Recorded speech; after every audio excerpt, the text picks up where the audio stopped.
Hi everyone, welcome to the Highlights from Ukraine podcast, your daily audio summary of the latest news reported in the Ukrainian media. My name is Artem, and here is the news.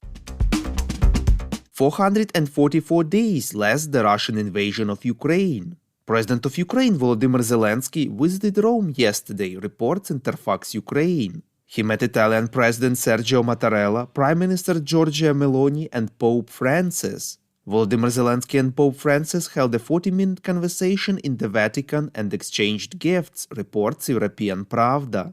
Zelenskyy thanked the Pope for his personal attention to the tragedy of millions of Ukrainians. He also asked the Pope to condemn the crimes Russia has committed in Ukraine, because there can be no equivalence between the victim and the aggressor.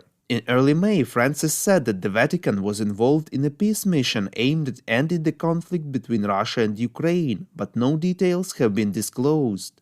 Neither Ukraine nor Russia have been able to confirm the mission. Later, the president of Ukraine said that Pope Francis knows Kyiv's position regarding the peace formula and sent a signal of support for this initiative.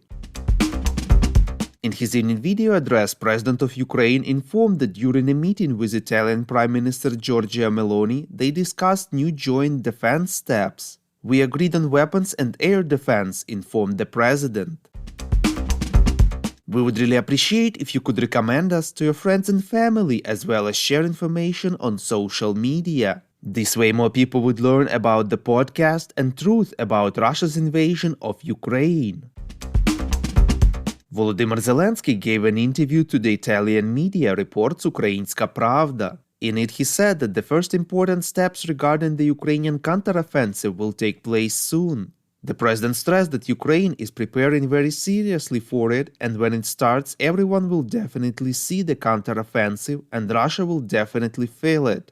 Zelenskyy believes that as the Ukrainian counteroffensive progresses, Russian society and business community will put pressure on Russian President Vladimir Putin in order to find a way out. He is sure that Putin's support will shrink when Ukrainian troops will be on the administrative borders of Crimea. Zelenskyy also expressed the opinion that Putin will not use nuclear weapons because he wants to leave. The president of Ukraine also commented on Donald Trump's statement that he will end the war in 24 hours if he is elected, or that the United States provides too much military assistance to Ukraine. Volodymyr Zelenskyy pointed out that Donald Trump was not able to end the conflict between Russia and Ukraine when he was president before the full-scale invasion. Commander of the Ground Forces of Ukraine Oleksandr Syrsky informed that Ukrainian troops are moving forward on the Bakhmut front in Donetsk Oblast, reports Deutsche Welle.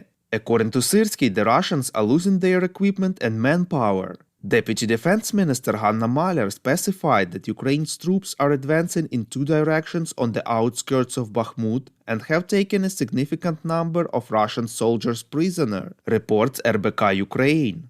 At the same time, the situation in the city itself is more complicated, but enemy forces have been unable to establish full control over it. Germany's Ministry of Defense officially announced 2.7 billion euros worth of military aid to Ukraine, reports Novinarnya.